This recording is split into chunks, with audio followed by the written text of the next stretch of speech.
Hello, students, turminha do 8º ano. Sejam muito bem-vindos a mais uma aula de inglês aqui da Escola Newton Ferreira da Silva. E como vocês já me conhecem, sou o professor Fábio, professor de inglês, né? Vocês devem me conhecer de longa data, ok? Para quem estiver vendo a nossa aula aí pela manhã, good morning. Quem estiver vendo só pela tarde, good afternoon.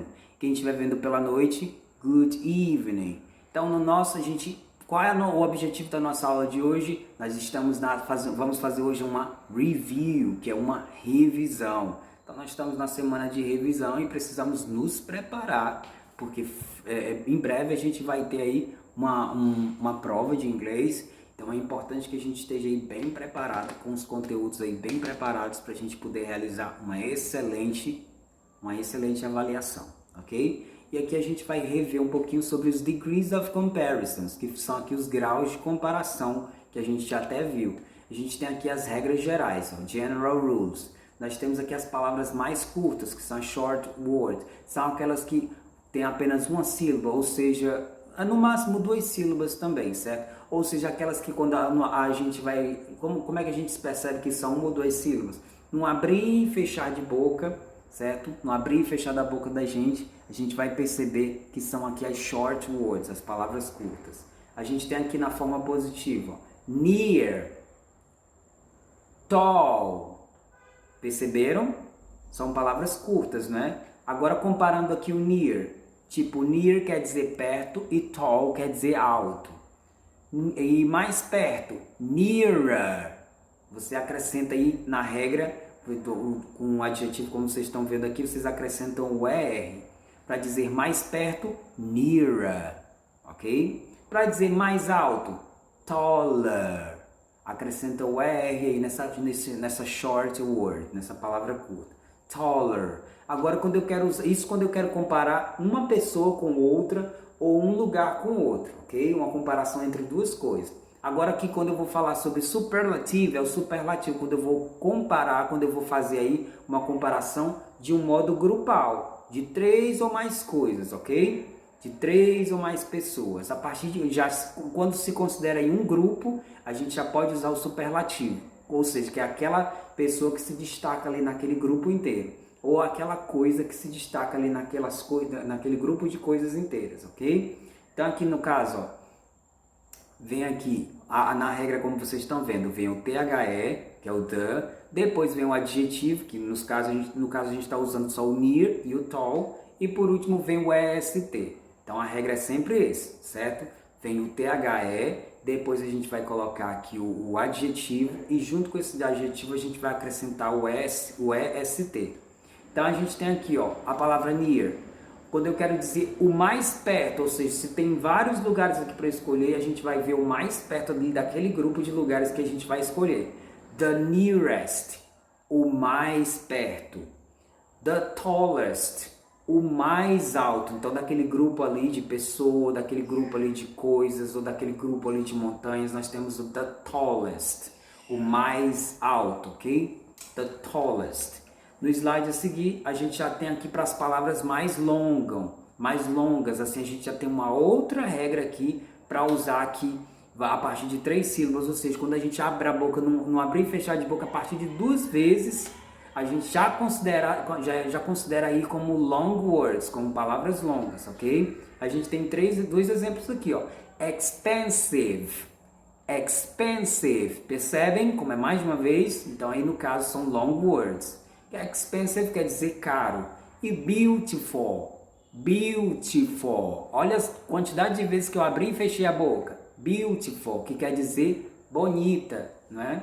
Então aqui no comparativo, como vocês estão vendo aqui na regra, a gente tem que só colocar o more do lado dessas palavras que são longas e repetir a palavra.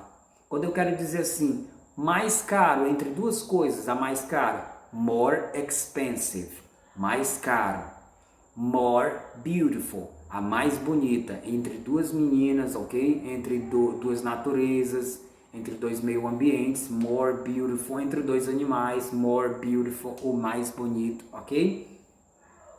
E já no superlativo, como aquela história do grupal que eu falei para vocês, de 3 em diante ali, tem um que vai se destacar mais, e isso é a característica de superlativo. Como é que funciona a regra aqui? Vem o THE, o the, vem aqui a palavra most e você repete o adjetivo, ok?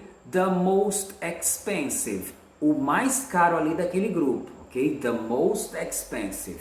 The most beautiful, a mais bonita. A gente tem várias garotas ali, seria the most beautiful, a mais bonita ali daquele grupo, ok?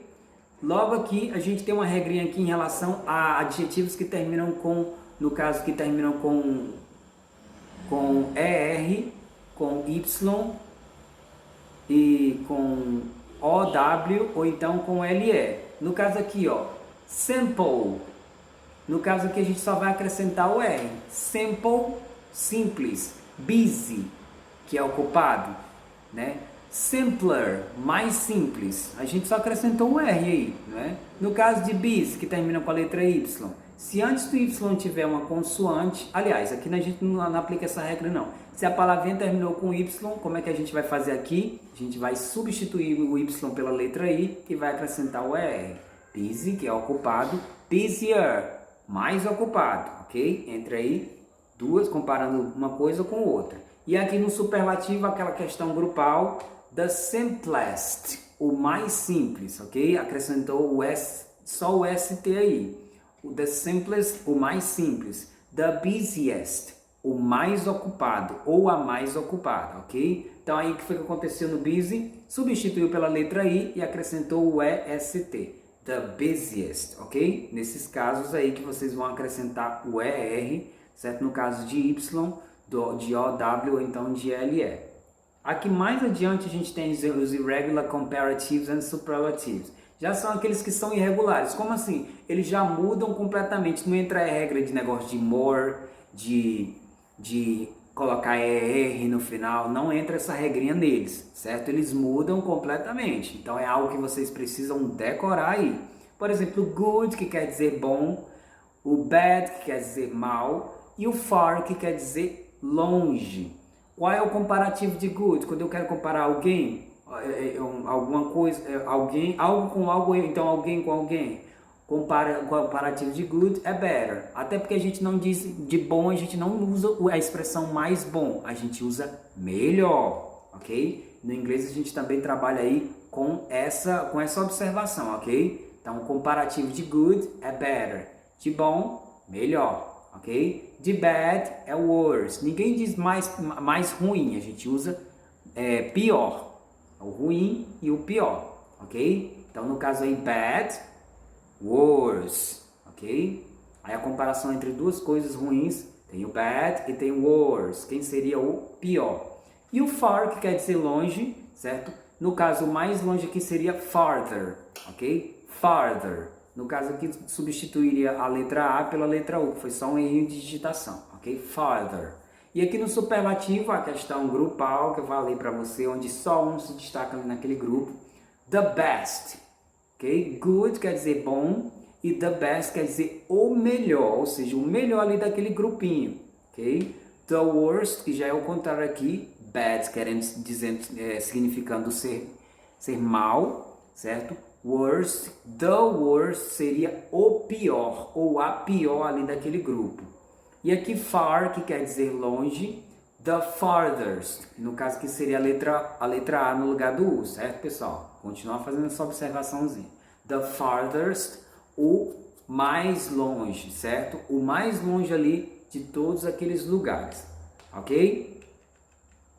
Então aqui a gente vai passar agora para um outro assunto aqui que a gente também abordou, que são, como vocês estão vendo aqui no slide aqui a seguir, indefinite pronouns, que são os pronomes indefinidos, certo? Alguém, ninguém, nada, ok? Tudo, todos, então são questões aí, são pronomes indefinidos. Então tá dizendo aqui, ó, indefinite pronouns are used to refer to an object or person that is unknown to the speaker. Tá dizendo aqui que os pronomes indefinidos são usados para se referir a um objeto ou uma pessoa que é desconhecido para aquela pessoa que está falando, que está se referindo. No caso aqui a gente tem aqui, olha, o segmento do every, que quer dizer todo. Então aqui dá a ideia de tudo, de um todo. Everybody, todo mundo. Everyone também dá a ideia de todo mundo. Everything, que dá a ideia de tudo. E everywhere, que dá a ideia de qualquer lugar. Ok? Aliás, todo lugar. Desculpem. Everywhere, todo lugar. Então aí, no caso, olha o que diz. It refers to all members of a group. It's used in affirmative sentences. Se refere a todos os membros de um grupo.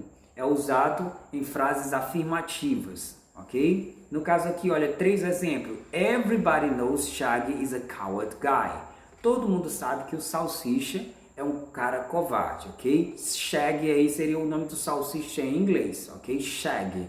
Everybody está sendo usado aí, que quer dizer todo mundo, ou todos, ok? Na segunda opção aí, now you have everything you need.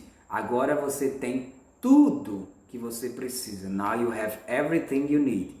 E aqui na terceira opção, it's so messy in here, there are clothes everywhere, que está dizendo aí por todo lugar.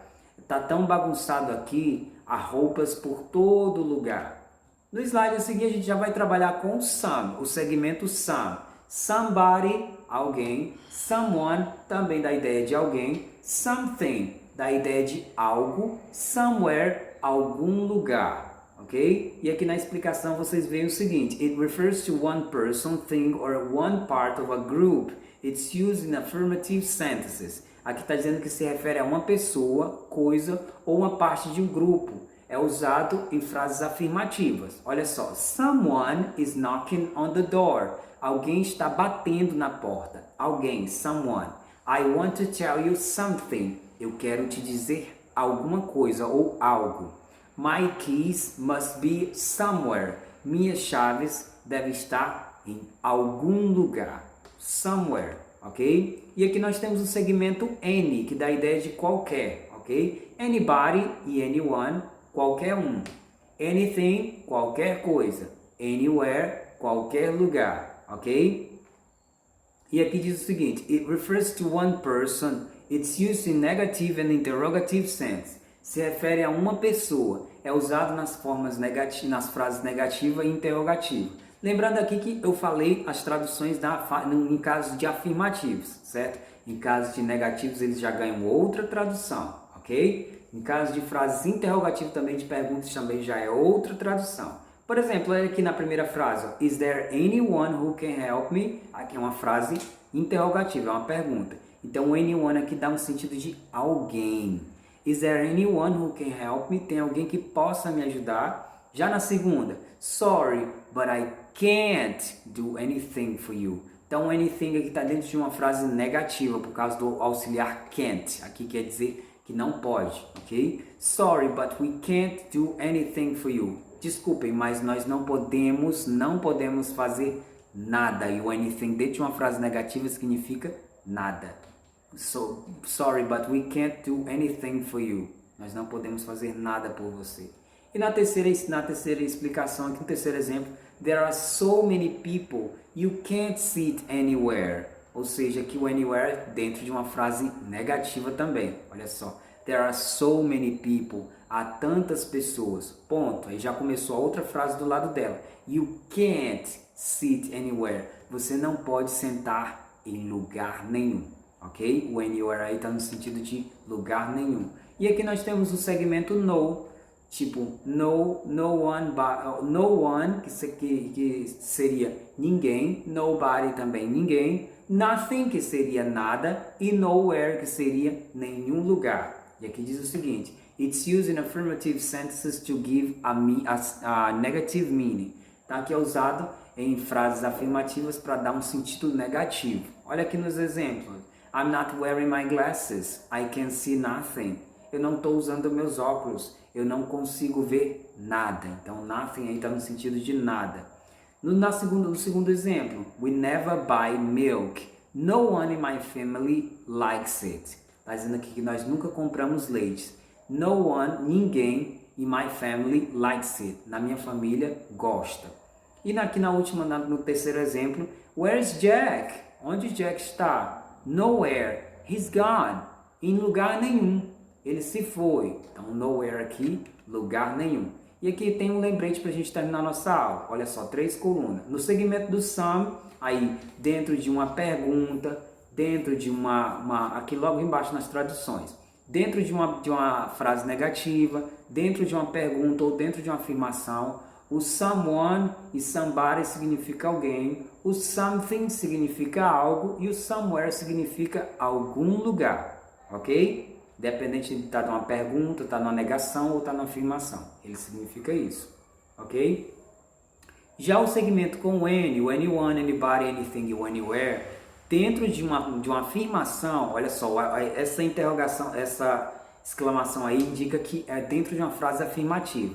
Dentro de uma frase afirmativa, o anyone e o anybody significa qualquer um, ok? Já dentro e o anything significa qualquer coisa. E o anywhere significa qualquer lugar. Já aqui,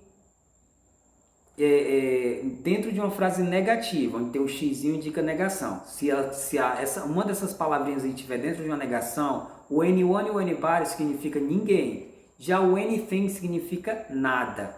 E o anywhere significa nenhum lugar. Isso dentro de situações com a frase é negativo. E quando está dentro de uma pergunta, olha, o anyone e o anybody significa alguém. E já o anything, dentro de uma pergunta, significa algo. E o anywhere significa algum lugar, ok? E aqui o no, o segmento do no, é bem claro, certo? Aqui já tá deixando bem claro que é uma situação negativa. O no one ou então nobody significa ninguém.